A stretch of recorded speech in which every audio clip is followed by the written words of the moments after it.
আমরা বাঙালিরা হচ্ছে আবেগী জাতি।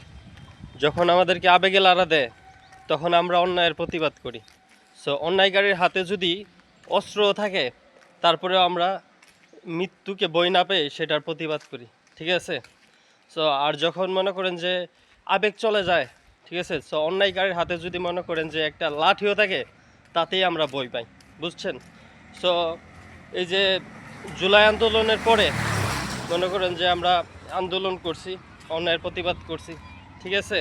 সো এই এতদিন যাবৎ আমাদের ভিতরে আবেগটা কাজ করছে, ঠিক আছে। এখন সংসদ নির্বাচনও হয়েছে, সো বিএনপি ক্ষমতা, ঠিক আছে। সো এখন যদি ক্ষমতাশীল লোকরা যদি অন্যায় করে, মার্ডার করে, জুলুম করে, ঠিক আছে, আমাদের এই নির্বাচনের মাধ্যমে কিন্তু আমাদের আবেগ শেষ হয়ে গেছে। সো এখন দেখবেন সেই আবেগও চলে গেছে, এখন আর কেউ অন্যায়ের প্রতিবাদও করবে না, ঠিক আছে। সো আমাদের আসলে আবেগটাই আছে, আর কিছু না, ঠিক আছে। দেশের প্রতি ভালোবাসা এগুলা কিচ্ছু নেই আমাদের, ঠিক আছে। সো যতদিন আবেগ আছে ততদিন দেখবেন এই আবেগকে পুঁজি করেই একটা দল ফায়দা নেবে সারা জীবন, ঠিক আছে।